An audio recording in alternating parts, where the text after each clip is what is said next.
Welcome in, everybody. You are listening to the Authority Podcast here on the B Podcast Network. Thanks, as always, for being with us. Really pleased to have you here to talk about a book that has a lot of great ideas that I think you're going to enjoy. It is certainly written by an author who knows a lot about school leadership. So all of you out there listening, I think there's a lot here. And also there's a lot in this book for leaders and professionals in any kind of field and any phase of your career. If you're at one of those pivot points, those decision points, you're looking for growth, there's a lot here to think about. I think we'll get into a lot of it today. My guest is William Parker. Will is the founder of Principal Matters LLC. He's an educator, author, speaker, and executive coach. He also is the host of Principal Matters, the School Leaders Podcast, more than 1.5 million downloads to date. He's been an Oklahoma educator since 1993, won a Teacher of the Year award in 98, Oklahoma Assistant Principal of the Year by NASSP in 2012, was the principal of a Title I school, and served as executive director of the Oklahoma Association of Secondary School Principals and Oklahoma Middle Level Education Association for 6 years. His new book is called Whose Permission Are You Waiting For? Well, welcome to the show. Ross, you're a legend. So this is such a privilege to be able to sit in the room with you. Because when I think back to friends and people I have followed that do so much of the things I love to do, you've been doing this a long time. So what an honor to get to sit in the room with you. Thank you for the invite. Always nice to have a fellow podcaster here, right? I think you've been through the trenches on this as well, and certainly had the success for it. And all that stems from, I think, knowing your audience and delivering them value, right? So I know you're going to bring a lot of value to the listeners here. I'm sure many of them are quite familiar with your show, others that we're going to introduce to it here today, but most of them may not have read this new book. It's pretty freshly out, I believe. So Yeah. let's kind of start with that. This is your fourth book, if I'm not mistaken. What was the genesis for this one? What motivated you to build a book around these ideas? Yeah. So as you mentioned a few years ago, I was working for the State Principals Association in Oklahoma. And at the same time, still doing the work of podcasting and writing and presenting and a lot of the same things that those of us that are part-time edupreneurs do.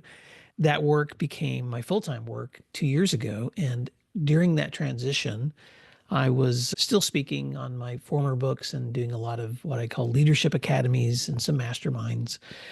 But the place where I was really finding myself having deep conversations was in executive coaching. And in those settings, Ross, what I found was consistently high achieving leaders, people that they're really at the top of their game. They're doing great Hmm. things in schools or districts or within organizations, kept circling back to me with many of the same questions or same struggles. Sometimes those struggles were navigating the complexities of hard decisions right in front of them, usually decisions between good options. It's not always bad and good, it's usually good and good, or navigating decisions within their own career trajectory of trying to figure out what's next. And so I just began to sense some commonalities in those struggles. And I found myself giving a lot of the same feedback to people over and over again. And then I found themes within that feedback. And then you know how that light bulb comes on, and you're like, wow, Hmm. when I keep saying the same thing over and over again, it probably is time for a new book. And so I sat down and did a long weekend of a writer's retreat and just really tried to think through what are these things, these common conversations I keep having around coaching. And that's where I ended up with the 20 chapters, the topics that these chapters were built around, because I've tried to build this book for leaders that are really facing complex, hard decisions, trying to understand the pathways in front of them. But also, I'm a storyteller. So I wanted to invite people into a trusting relationship that in whatever way it could happen within a book, we could take a walk together and really just kind of think through the practical ways to approach some of the hardest questions that happen within decision making and especially within career transition. Where do you start those conversations when Hmm. somebody comes to you with, do I choose A or B? What's next for me? What's is there something you center them around or have them really think about first to at least start determining what the options really are, right? I mean, I've Yeah. found many times that there are the suite of options available to somebody who's at one of those points where maybe they think I need to do A or B, or maybe they just have some intangible feeling of I'm not where I'm supposed to be, or, I'm not doing what I should be doing, right? Hmm. But first, you kind of have to identify what are the potential pathways that we could go here and then get into them.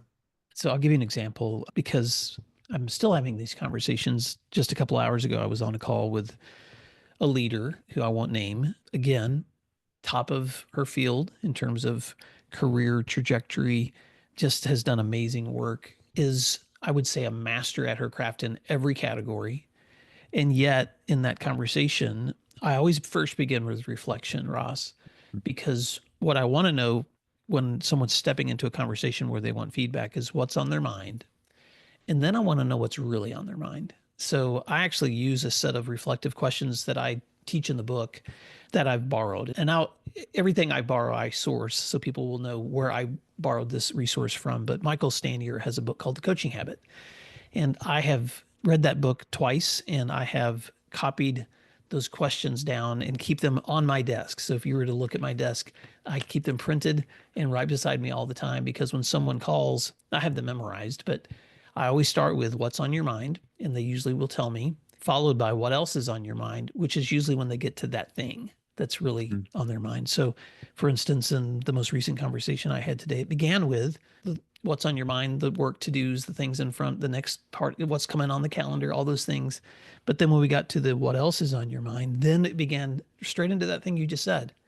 What do I do when I'm doing really good work, but I'm struggling with that feeling of fulfillment, or I can feel that itch to do the next thing, or I'm trying to navigate that integration between life and work, or I'm feeling guilty when I just need to take time to recover, and so, which I always follow that up with a third question, which is what's the real challenge here for you?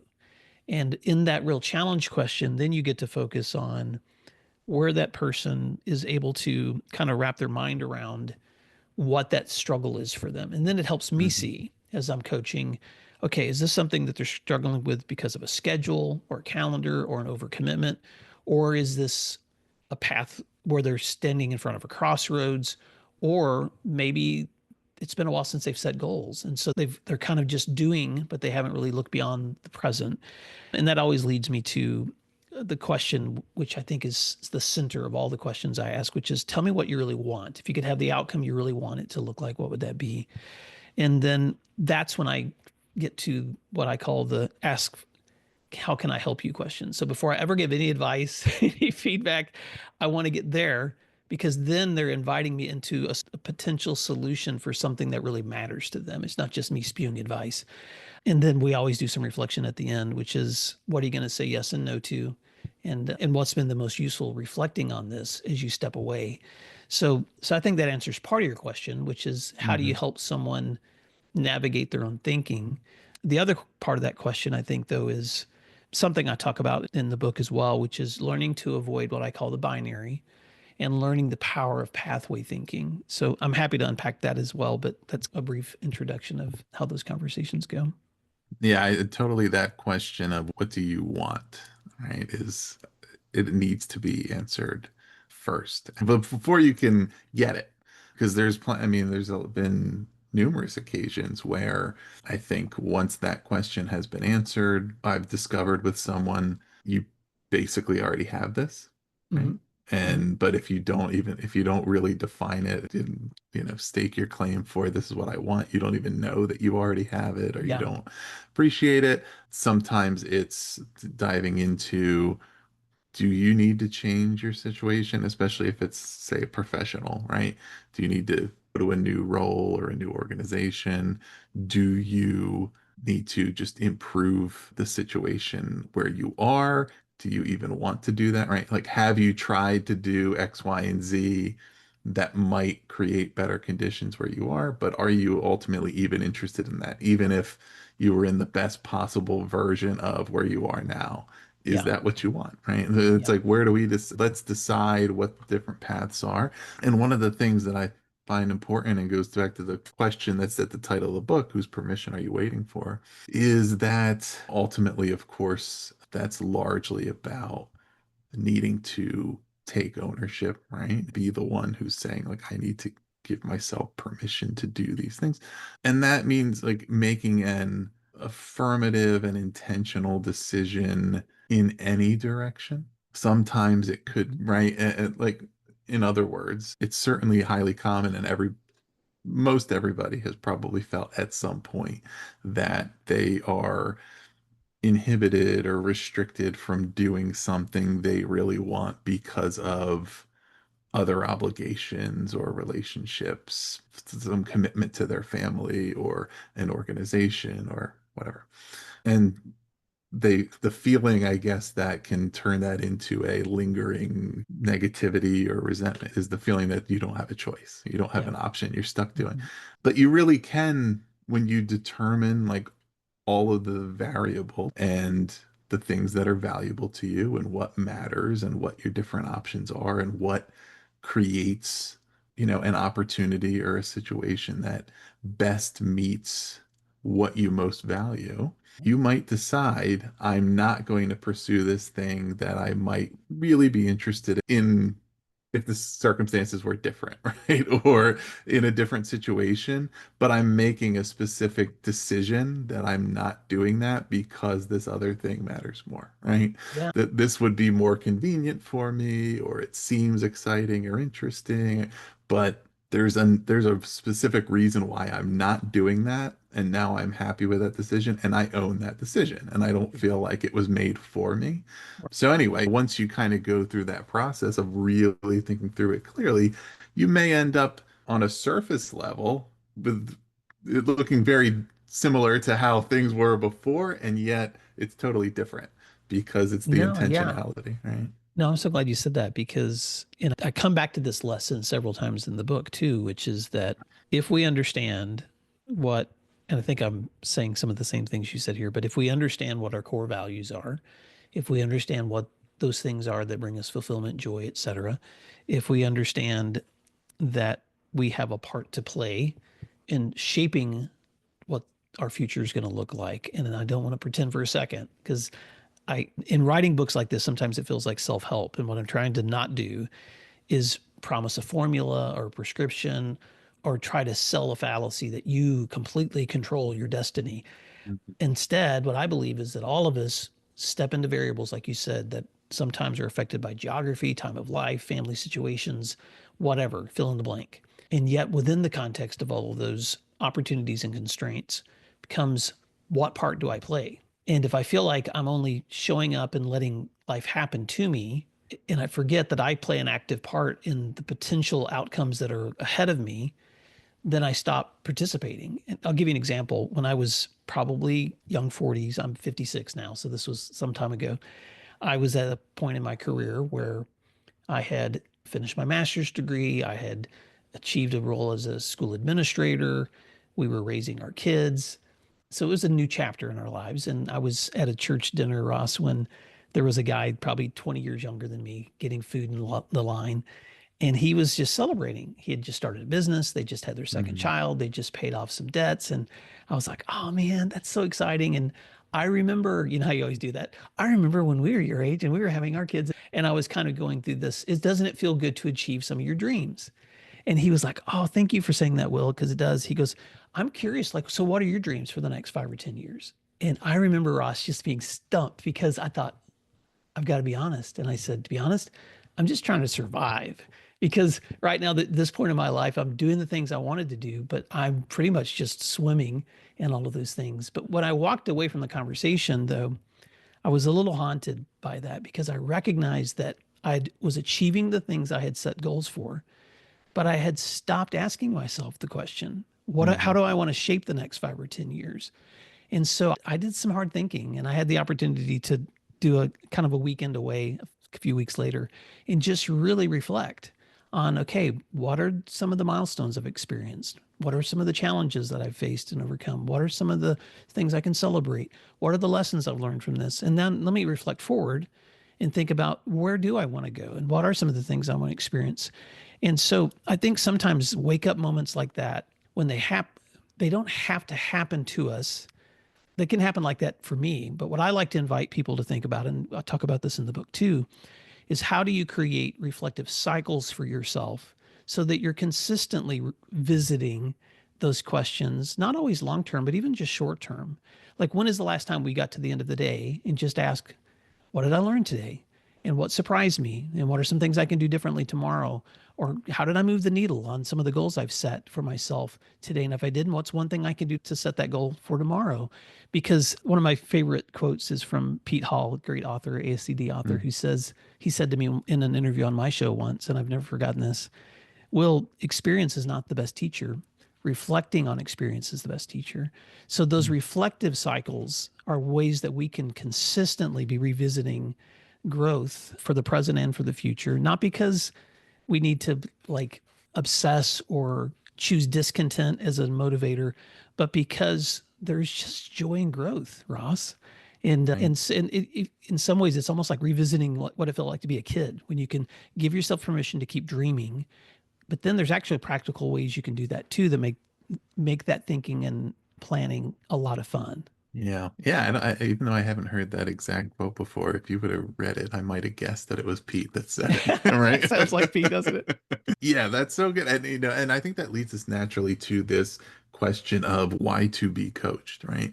And I think it certainly relates to what you were saying when we're at a certain point in your life and your career and you realized I need to get back to goal setting, right? Because I think we all Yeah.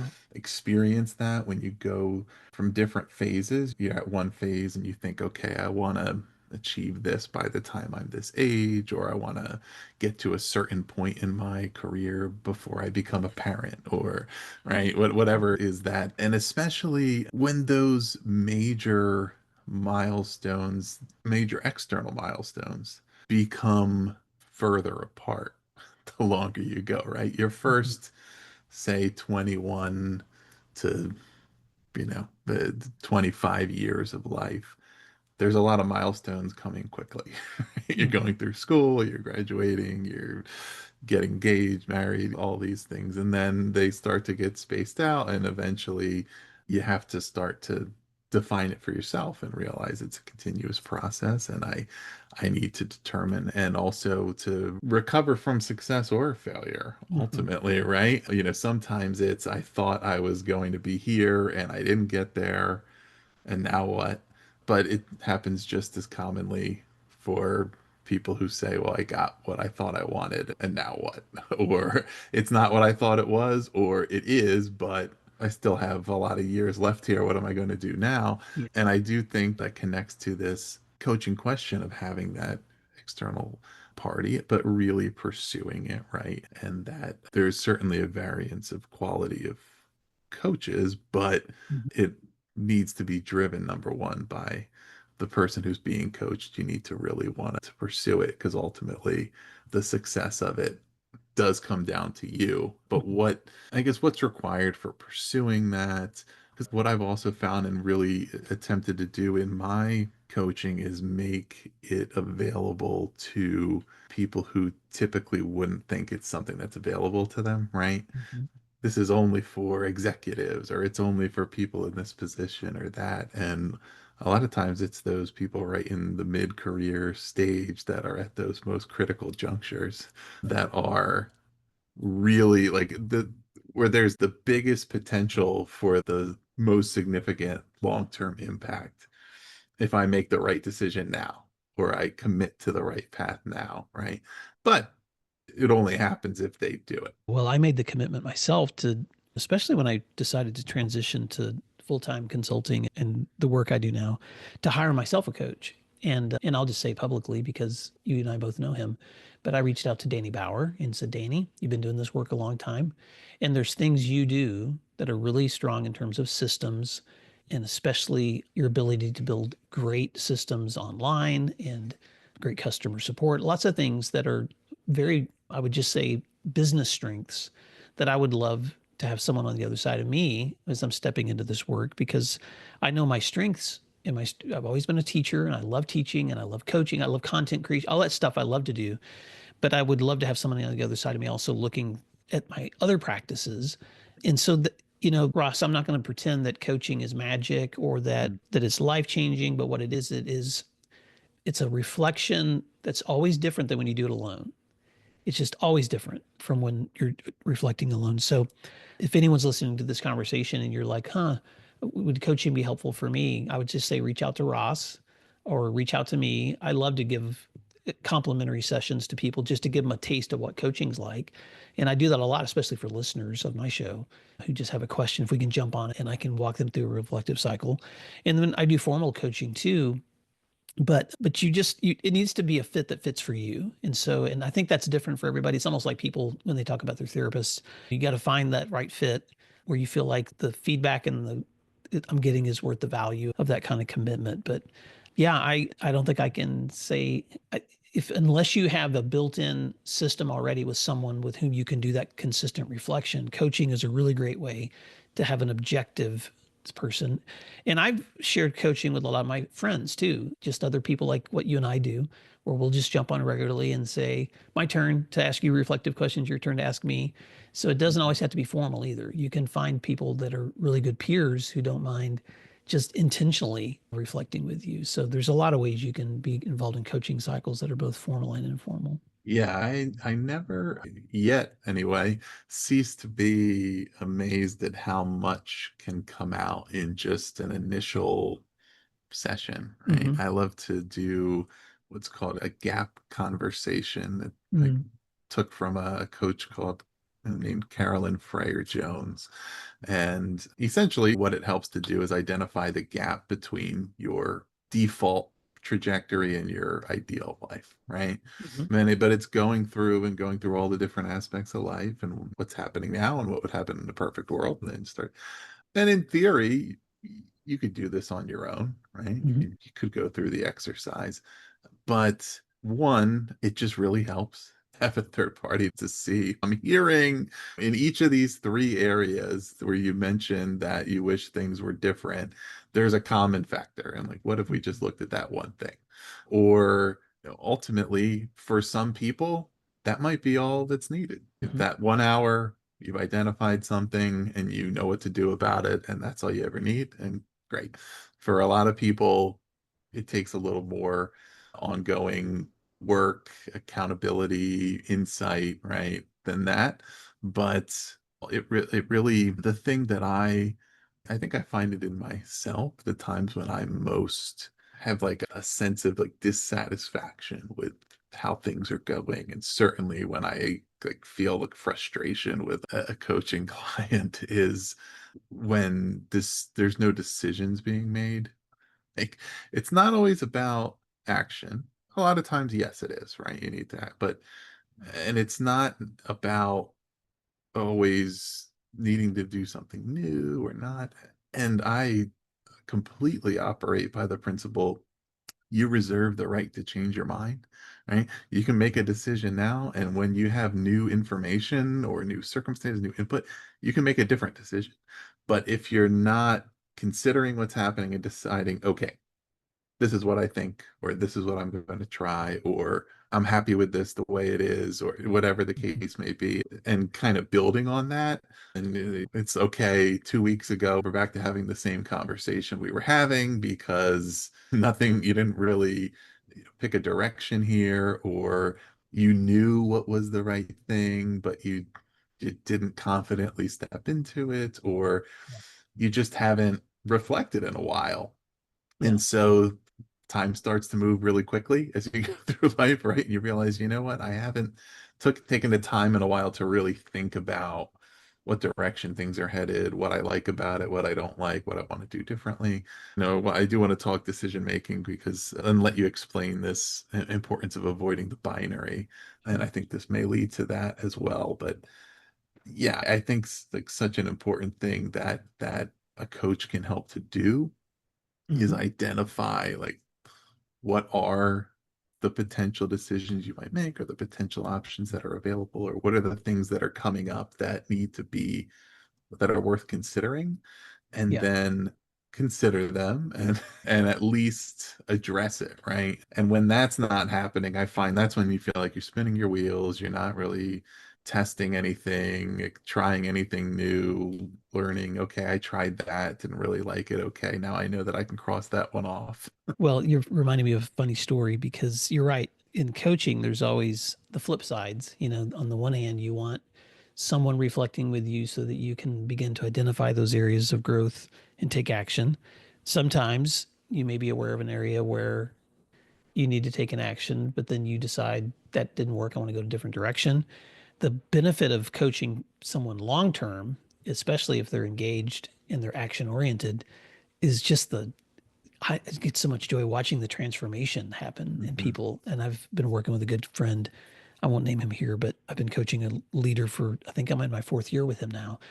And I just go back to the first year versus now and just all of the unbelievable growth that he's demonstrated in those 4 years as an action taker. But the funny story was when Danny started coaching me, one of the first things we talked about was systems. And he asked, and I was talking about just trying to get my mind wrapped around my time management in this new role. And he said, "Well, here, I'm going to give you a practice. And because you need to be able to identify the things you really want to do well, and then the hell knows. And whatever the hell knows are, you need to find someone else to train or just stop doing it if you really want to enjoy this work." So he said, take the next, between now and the next time, I want you to log your time and how much time you're devoting to content creation, invoicing, billing, conversations, contract work, coaching, training. And then I just want to kind of do an analysis of your time management. So I started trying to track my time. And it was so cumbersome that when Danny got back on the call with me, he was like, "So how did your time tracking go?" And I said, "Well, I decided after a couple of days, hell no, I'm not doing that. That was, Right. it was too cumbersome and it was draining me." And he just laughed because obviously a coach doesn't get to prescribe or demand or you have no authority when you coach. You're Hmm. simply being invited into someone else's thinking to help them decide what they want to own, what they want to do next, and where they want to go. And then I'll say one other thing on reflective because you mentioned I wrote down Gap, Carolyn Fryer Jones, because I'm going to look that up. Another really cool reflective tool I love is one that's called the Doing Inventory or the Happiness Box by Sam Horn, who wrote a book called Some Days Not a Day in the Week. And I love this reflection because it just gives you permission to kind of look at four categories of one, what am I doing in my work or life that I want to be doing? Two, what am I not doing that I want to be doing? Three, what am I doing but don't want to? And then four, what are some things I'm not doing and I'm glad I'm no longer doing them? And even saying that out loud sounds so confusing. Hmm. So you almost have to look at them because you recognize that what you're analyzing is four things: a positive action or habit that I can celebrate, two, a habit or something I want to achieve that's positive, three, a negative habit that I want to eliminate, and four, a negative habit that I already have eliminated. And what you discover when you begin playing with those categories is there's always this tension between the two and the three, because you realize that if I'm going to achieve that next thing that I want to do, that habit or that action or that whatever that goal is, I'm going to have to trade it out with something I can eliminate in order to get it Hmm. done. And sometimes that's a big sacrifice. Maybe I have to eliminate sleep for a while to get that done. But it also could be that I'm eliminating something. Like in my case, Ross, I used to do all my own podcast editing, and it was in a newsletter weekly. And I realized like every Tuesday night, man, I'm just always on until I get it all done and I'm staying up late. And the time that I would usually be taking to write or create something new, I'm taking to do all this editing. So about 3 years ago, that light bulb came on because I was doing this practice with some people I was coaching. And I was like, well, I keep writing down the same thing. So I trained my oldest daughter, Emily, to start doing my editing for me. And now she works for me full time. And so now I don't even remember on Tuesday nights that I have a podcast coming out. I just go to bed because Hmm. that's passed off. It's something that she's edited. It's something she's updated the website, the newsletter pushes all that out for me. So reflection, if the goal is just reflect to reflect, I mean, I guess that good luck. But my goal in reflection is I want to somehow be able to look back and say, man, I see growth. And that's what I want for other people too. So let's talk about avoiding the binary in decision making. Thank you for asking that. One of the mindsets that has helped me when I'm coaching a leader who's sitting in front of a hard decision, and this could be career trajectory, or maybe just at work, you're trying to manage people, or you're trying to make a really hard decision on personnel, fill in the blank. And if I default back to my own tendencies, and I think I see this in a lot of people, we almost always think that we have to make a decision between an A and a B. And one of the things that's really been helpful for me when I'm coaching leaders, and it's been helpful for my own development too, is realizing that there's something liberating that happens when you ask yourself, well, is there a C or is there a D? Because a lot of times there's more than just one or two options. There's more than just Right. an A or a B. There could be an additional option that you never considered, or there could be a hybrid option that you need to consider. And so to translate that into like decision making, or in my case, career trajectories, you can take a look at like the pathway that you're on right now. And I would say that's usually pathway A. And you could be looking at, okay, what do I want to do next? Well, that could be easily, you could pick a B for something that sounds like a sensible transition or an option that you would want to consider. But I encourage leaders, especially, to try to think about what's a third option that you might throw in there too. And one of the questions I love to ask about that third option is if you could take fear off the table and money wasn't a consideration, what would you want that third thing to be? And boy, that's when the wheels really start turning when people are thinking about options. And then if you really want to make things exciting, create a D option. So just to make it practical, Ross, when I was even back when I was a school principal and I was looking at the trajectory of my career, if you had looked at the walls of my office in the summer when I would start these thinking games that I would do, I would create big post-its on the walls and I would just create potential pathways that I'm looking at as I'm thinking about my future, as I'm thinking about the future of my work, current work, but also where I want to be in 5 or 10 years. And so giving yourself permission to think outside the binary then gives you permission to step into what I call pathway thinking.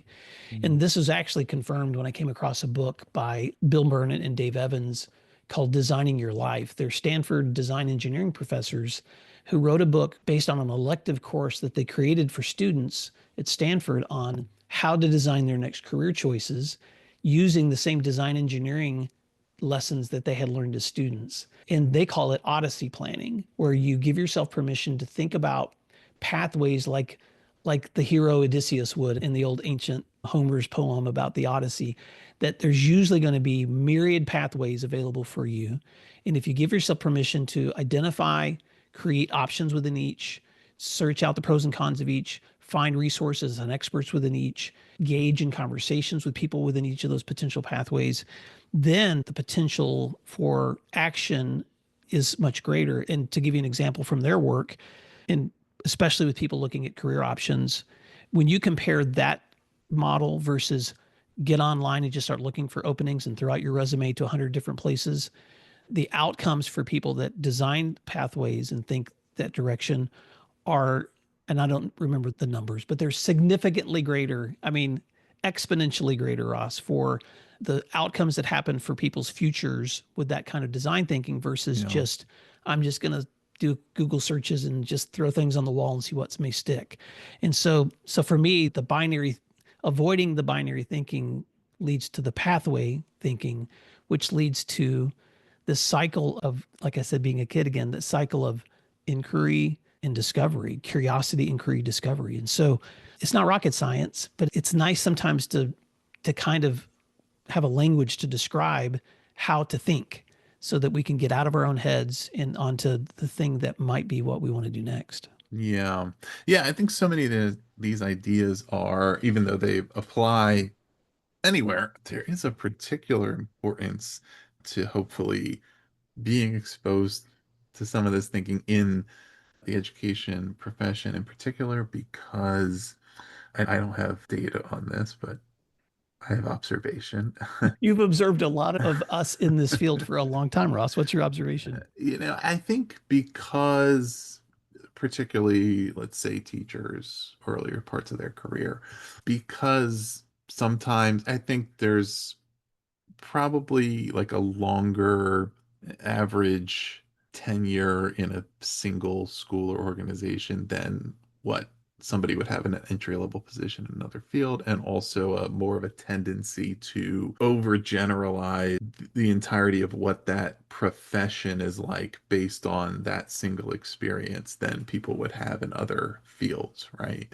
If I'm in a company and I'm not really happy there, I don't think like every company is bad. I need to totally change my career necessarily. I mean, if I'm in a, I could be in a certain field where I just think I just don't like what this is. But that there's different environmental factors. Leadership makes a big difference, right? Situations, who you work with, that I guess that there's more than the A or B. There's more than, do I stay in this or do I just leave the field? Do I Yeah, do or there's something more different? than I stay in this or I become a principal, or more than I stay in this or I Right. become. There's we kind of have these boxes of like generalizations, and I'm so glad you said that because I've said this in other settings to people when they ask me about this book, which is I wanted to write this book for the current version of me, but I also wanted to write this book for the 26-year-old version of me because I remember being at those pathways when I was younger and thinking, well, there's only one or two options, and not realizing that the options are there's so much variety within our fields. And so you're right, Ross. I think anybody can apply these things to their work and lives, but I think educators especially need to be reminded that the gifts and the skills and the opportunities that you have are way more, there's way more variety than we often realize for things that we can use these skills for. And Yeah, I'm not trying to there's just encourage anyone to options. get, and I'm not saying that to encourage people to leave schools or teaching either.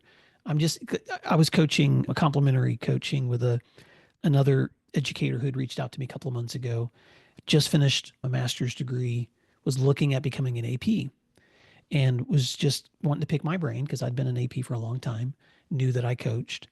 And in the process of that reflection, those same reflection questions we talked about earlier, when I came to that, what is it that you really want to do? Well, what that person described didn't sound like an AP.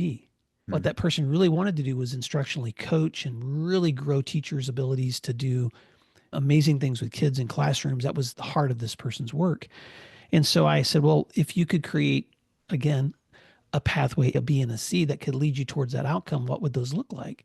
And now this person's thinking way outside the box of an AP. And then that person reached back about 2 weeks ago and said they had approached their principal and said, I have this vision for what I really want to do, and it's not an AP, but I don't know if I can do that here. Well, they created a new position that met what that person wanted to do based on pathway thinking. And so, again, I'm not saying any of this to say, do this and tomorrow you're going to have your dream job or whatever, but I'm just trying to bring it full circle, Ross, to the fact that there, and this is why I call the book, Whose Permission Are You Waiting For? When you give yourself permission to actually dream and take action, and that question, those words themselves actually came to me because so often when I'm sitting with a leader and they finally get centered and they're finally really focused and they know what it is that they're clear on, like, this is where I want to go next, or this is the value I'm going to stay committed to, or the light bulb moment comes on and they can see what they need to do, then sometimes I just love to ask that question. Well, whose permission are you waiting for now? And really the only permission they're waiting for is their own. Now, it doesn't Yeah. mean that they don't still have board objectives and policies and regulations and all those other variables. But a lot of time to just say the thing they want to do doesn't require anyone else's permission. And it also doesn't require me permission to pursue those pathways, even if the opportunities aren't like really obvious. For instance, you and I are content creators. And back when I first started this work of writing blogs and trying to create content, I really wanted people to invite me to publish on their magazines or on their blogs or whatever. Yeah. And sometimes they would, and sometimes they wouldn't. And I would feel a little discouraged if I wasn't getting traction. And then one day I just woke up and was like, well, whose permission am I waiting for? If I have something to say, share it with my friends, Yeah. send it out in an email to people that I think would value this information, post it on my own website. And so for 10 years plus now, Ross, every single week I've shared something, and the only person's permission I needed to do was me. And so, and obviously we want to invite others into that, into the cycle of learning with us. But so that's really the heart of why I wrote this book. Yeah. Yeah. And I mean, I also do feel that there is something that can also be helpful and even potentially freeing about getting the answer no, Mm-hmm. right? Being told you don't have permission or this isn't happening. Like the example you were Yeah, giving, no, that's like great. this person had gone to the principal and said, I have this vision for what I really want to do. And the principal said, yeah, no, no way, not going to happen.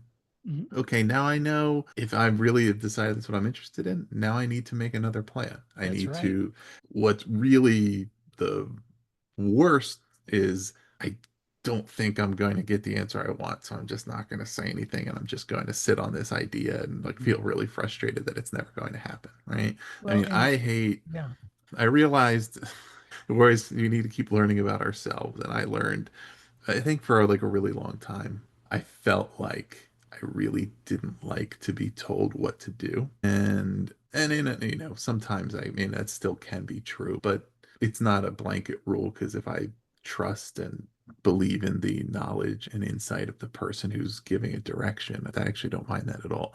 But I really don't like being told no. I don't like it when I have an idea that I know is a good idea Uh-huh. and I'm told you can't do that, right? But once those terms are defined, then you can do something about it and Right. decide, okay, Right. do I have an alternative way to go about this? Can I present a new strategy? Hmm. Or is this just going to be a situation that to me is not going to work and I need to make a different direction, right? Yeah. But if you're just sitting on things and not really exploring them, you don't really know if you can do it or not.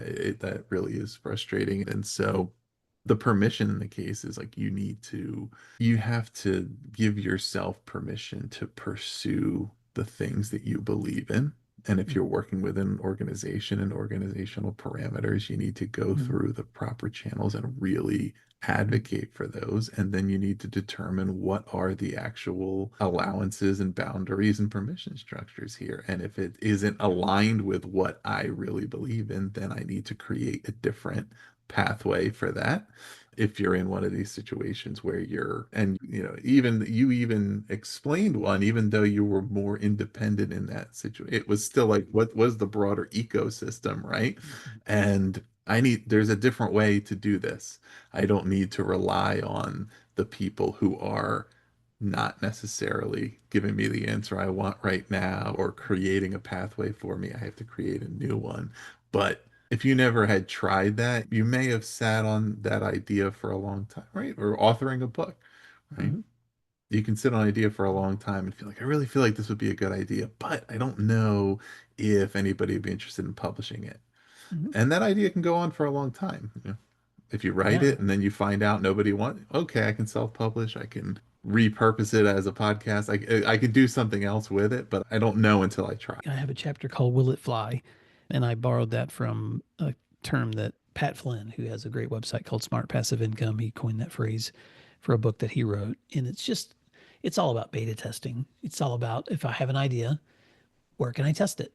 And because testing it will give me a chance to see if can it actually work? Can I get traction? What feedback will I get?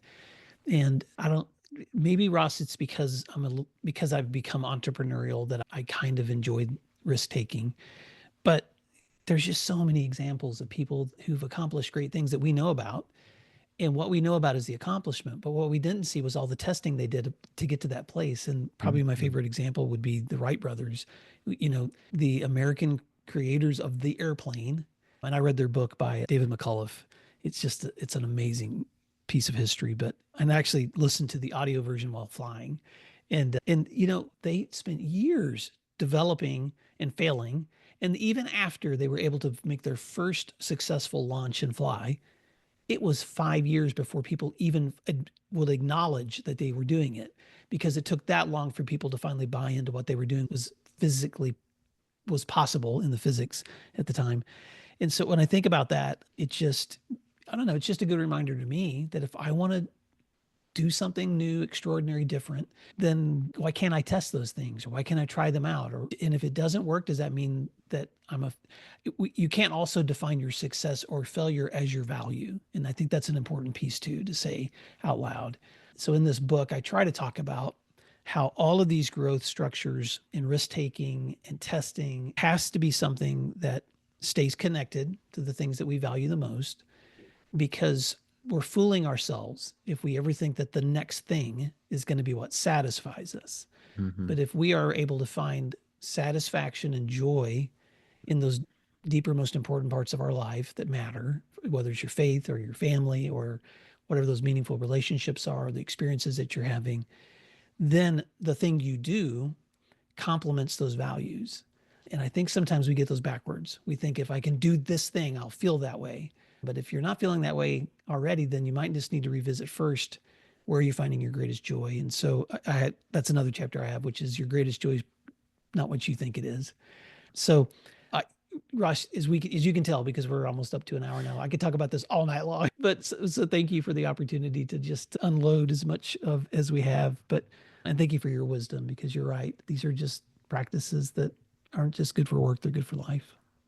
Well, and as I think what you were trying to say is that podcasters are the modern Wright brothers. Because how long were, experimenting and trying things out Yeah. before anybody was really listening or Yeah. responding to it, right? And I mean, the key to successful experimentation is taking that input and doing something with it, right? Yeah. If they kept just doing the same thing that wasn't working, they never would have flown.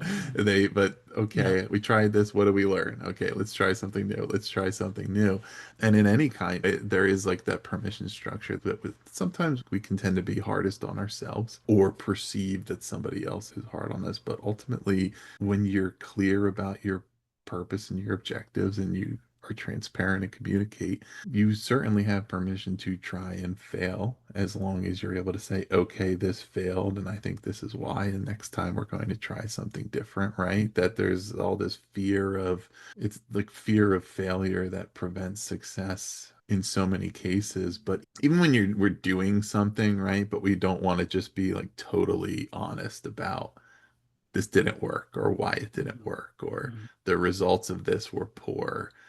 Okay, I know that, and now I'm going to try it next time, right? But it's when we're Yeah. trying, well, it kind of worked, or that, Well, and uh, the other thing that's been liberating for me, and maybe this is just a weird quirk of my personality, is I just like to remind myself, but also people I'm coaching, that most of the time people aren't thinking about you. We get so concerned about what others are going to think about my risk taking or my decision or mhm, my and granted in public settings, especially in leadership, people do judge you constantly. But most of the time, people aren't thinking about you. They're thinking about themselves. And so there's just something liberating for me to realize that if I'm taking calculated risks that aren't going to harm people or aren't ethically wrong or aren't violating some kind of regulation or law, most of the time I'm going to be able to recover from the failure and then try something else too, because there's nobody's as hard on me as I am on myself. mhm. And so sometimes I think it's just good to kind of get that false assumption out of your head that everybody's watching because they're just mostly thinking about themselves and their Yeah, kids and their next meal and what they're going to do this weekend. And so I don't know, maybe that's just the way I fool myself, Ross, into just not thinking about other people's criticisms, but it's just a good reminder. It reminds me of the need for both humility, which is I'm not as important as I think I am, but then also an invitation to courage, which is I can do something that's going to make a difference. And maybe it's a small way or maybe it's a big way, but I can control that action. And so I'll be humble where I'm not as important as I think I am, but I'll be courageous to try some things to make a difference where I think I can. absolutely. So we're getting close to the end here. I think a great, like something I'd love to end on is about the topic of mentoring. Okay. And something I mean I find interesting about it and think is worth describing, discussing for listeners is why to do it, but and especially like why to do it no matter your circumstance, like before you think you're ready or Right. right before, especially if you're in a position where you absolutely should be sort of, but also I think everybody really does have something to give if they have any measure of Completely life agree. experience, right? There's always somebody who has a little bit less, but I don't feel that I don't think it's done as frequently as it could be. I think it becomes really difficult for people to find mentors when there's not a lot of, I guess, intentionality about the offer or people seeking to do it. But yeah, I think it's worth talking about. Yeah. Well, I would say it's inherently, well, let me say it this way first. If you ever doubt that you should be mentoring, this is going to sound judgmental, but I'm just going to say it straight up. I think it's inherently selfish to hold on to things that have become expertise for you because they become second nature to you. You don't think they're extraordinary any longer. And so this is just Will holding up the mirror to anybody listening. There are things, if you're a leader, if you've done this work to the place where you're an authority in your field or you're listening to Ross because you resonate with learning from other leaders, that means that you have made like second nature skills, mindsets, actions, habits that may be actually an extraordinary thing for someone else to learn because it's not second nature to them yet. And so for me, mentoring is an obligation, it's a responsibility, and it's a privilege to be able to have someone come alongside you and pick your brain or ask you hard questions or let you walk with them. And so if you're wondering like, okay, well, how can I be a mentor? You make a list right now of 10 people that you know that may be a little bit, look, maybe somewhere like maybe 10 years behind you in your career, maybe 5 years behind you in your career. But just, it won't take you but a few seconds to think of that many people and write their names down. And then just send them a text that says, I've been thinking about you today. Hope you're doing okay. Let me know of any way I can support you. And what's going to happen is they're going to respond.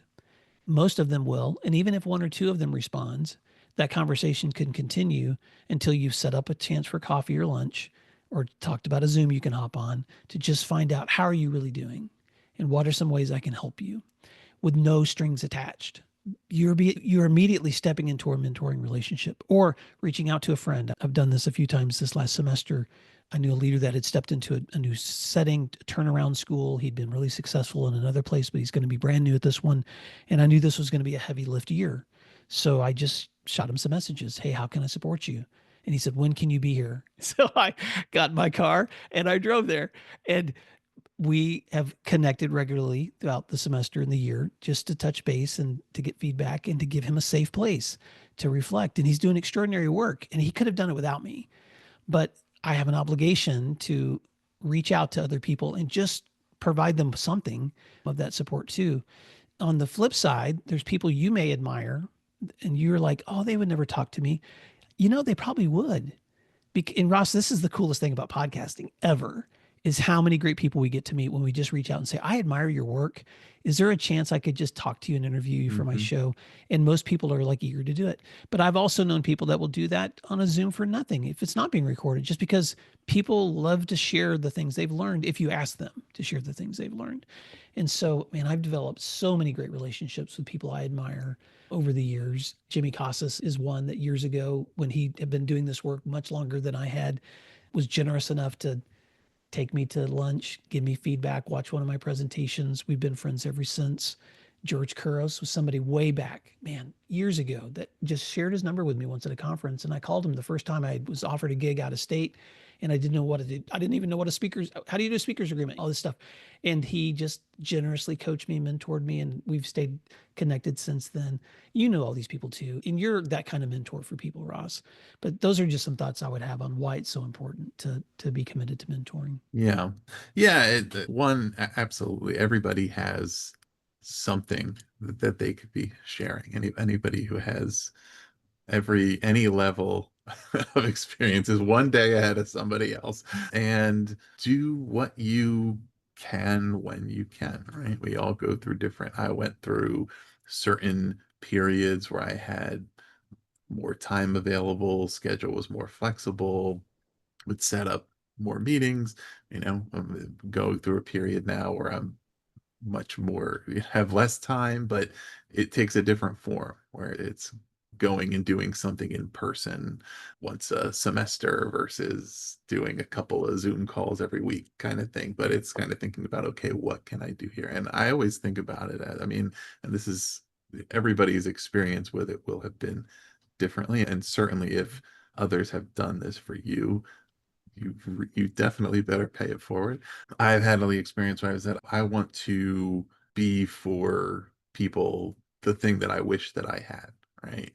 Whether it was very early in my career when I had some negative experiences with just like the way that I felt like hiring was handled in the job market at the time. I said, okay, when I'm in position where I'm hiring, I'm not going to treat people that way. I'm Right. going to make sure that I communicate, that I'm willing to provide feedback, all that kind of stuff. And then you go on and say, look, oh, there were times when I think, okay, things could have really worked out positively for me in this way if I had a leader who was willing to invest in me in a different way or to Mhm. be more of a mentor, take more ownership in my growth.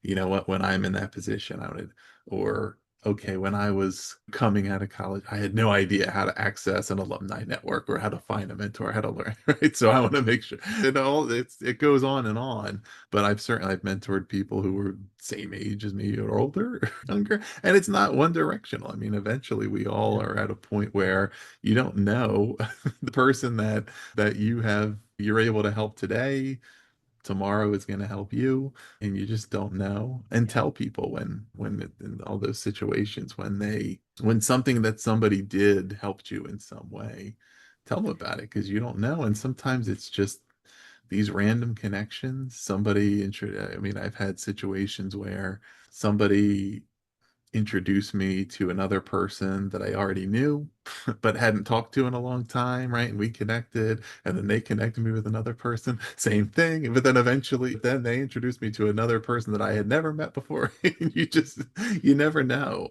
You just have to help in the way that you can. Well, and I'll add one other comment, which is one thing not to do in mentoring. And because I made this mistake early on when I was beginning to help mentor other people, people don't always need advice.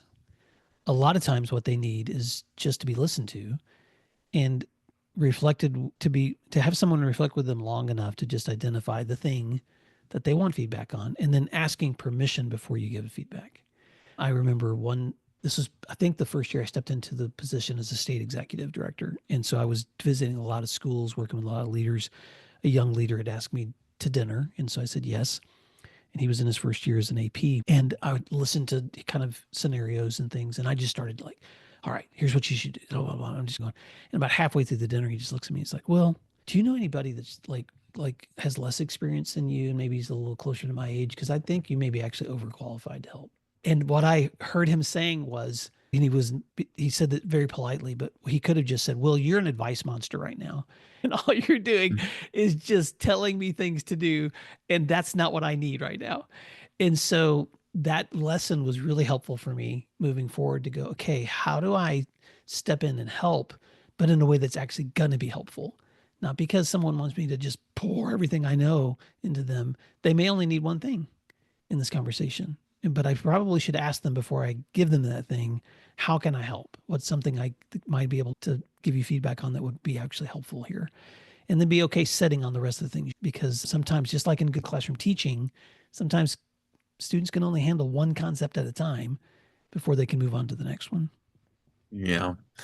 Yeah, that's a good one to end on there, and it makes total sense. And guess what? Like the process of doing it you can learn something about Mm-hmm. yourself. There's things about, makes you feel good about things that the person you're talking to is really impressed by. How'd you do that?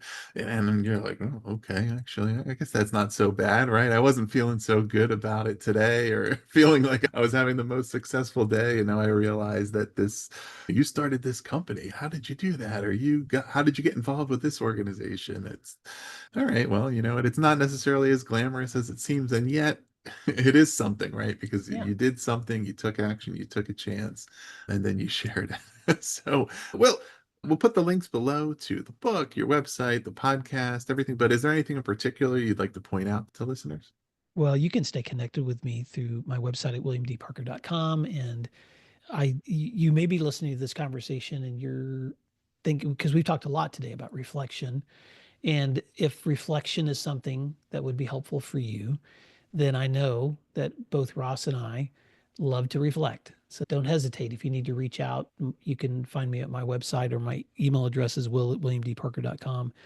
Because sometimes I think the best gift that we can give someone is just the opportunity to let them just have a safe person on the other side of them to just reflect out loud some things that maybe you're not being able to say to anybody else. So Ross, if this book is a helpful resource for anyone, I certainly would love feedback if anybody picks it up. But even if you don't, you can always find my resources and all kinds of 10 years of free resources at my website at williamdparker.com. So I'd love to stay connected. Well, listeners, even if we did talk about a lot of things here, it sounds like a lot, but there's even more in the book. There's about 16 chapters. I think there's quite a bit there. So, and it's the kind of thing, there's reflections at the end of the chapters. It's certainly something you can go through and in parts and refer to again, and really, whether you're at whichever stage of your career and you're trying to make decisions about what's next or what you want to pursue or how you want to determine your next steps, there's something there.